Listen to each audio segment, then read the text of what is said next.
So these are my Matchday 1 predictions for the two games, so the opening games of the season in League 2. So start off then with Appleton versus Gillingham. I've done for a 2-0 win for Gillingham. Gillingham, who I expect to be up there this season. Appleton, who I think will be relegated this season from League 2, or will be in a relegation battle for me.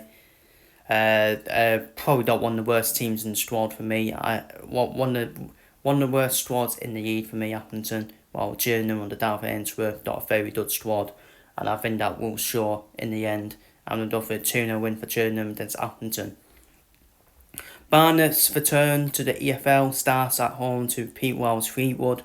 I've done for a 1-1 draw in that game. I think they are two evening match sides. Two sides who I think will finish in the top half this season of League 2 with the squads they've got as well. And yeah, I'm going to go for a 1-1 draw in that one. Bristol Rovers versus Howard. Done for a 2-0 win for Dowcast Bristol Rovers over St. Weaver's Howard. Howard will make it tough for Bristol Rovers, but I think Bristol Rovers' quality will show in the end. And then Bristol Rovers, they will expect to go straight back up this season to League 1. Cambridge versus Cheltenham. A lot of people were fancying Cambridge to finish quite high this season in League 2. I actually had them 18th, to be honest with you. I had them 18th.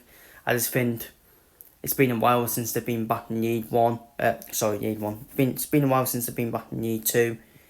They doesn't take some getting used to being back in League 2. Neil Harris didn't do well the last time he was a League 2 manager with Gillingham. Of course, with that experience, you'd expect him to be better now. But I still think Cambridge and Cheltenham are at the same level. I do think Cambridge are just better.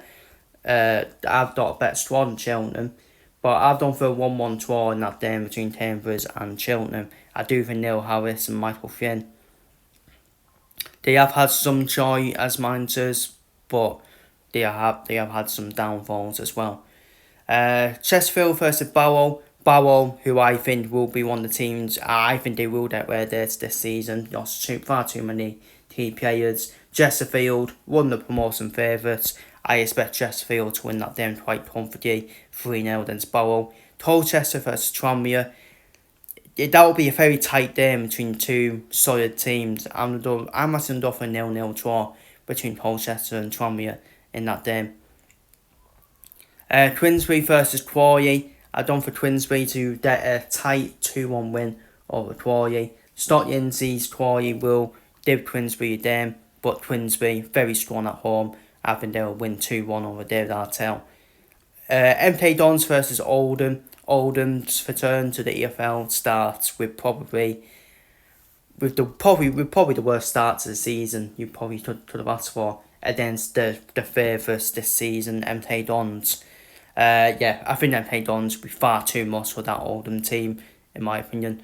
As much as I do think Oldham have definitely got enough to stay up quite comfortably, I think MK Dons will win that game comfortably 3-0 against Oldham, in my opinion, and start off with a ban, in my opinion. Newport versus Notts County. I've done for a 1-1 draw in that game. I just feel Newport, obviously I think Newport will be in a relegation trouble this season, relegation battle. But I just feel going away to Newport is always a tough place to go to. And I think Notts County will find it tough going away to Newport. It's always one of them grounds for me where it's a tough ground to go to. So I'm going to go for a 1-1 draw in that game. Salford versus Crewe. Again, I'm going to go for a 1-1 draw in that game between Salford and Crewe. Crewe always seem to find out results, don't they, on the League Bell away from home. Salford, you just don't know with Salford, do you? Salford are hot and cold, let's be real. They are hot and cold, Salford. So I'm going to go for a 1-1 draw in that game between Salford and Crewe. Shrewsbury versus Bromley. I've done for another 1-1 draw in that game. I think Bromley will be in a decent battle, but I think keeping Michael Cheek is crucial for Bromley to staying up in the EFL. Shrewsbury, not really convinced by the Michael Appleton appointment, but I do think Shrewsbury I don't think Shrewsbury will be anywhere near where they're in trouble, in my opinion, with the squad they've got and the signs they've made. But I'm going to go for a 1-1 draw in that game. And finally, Walsall versus Swindon. Done offer another 1-1 draw. Done offer another 1-1 draw in that one. And then, yeah, pretty even. Walsall and Swindon, pretty even. They're both going to be, I feel this season, both of them are going to be more mid-table teams this season. Mid-table top half teams. I think Walsall missed out now on their chance to get promoted, personally. Swindon could be pale chances under Ian Holloway. We'll need to wait and see. But I'm going to go for a 1-1 draw between Walsall and Swindon. I think that'll be a tight game between the two of them. Between two solid teams as well. So, feel free to see your predictions for the opening games of Year 2. Take care, stay safe. So yeah, and I'll be back for Championship, National League, and all them Matchday 1 predictions in the upcoming videos.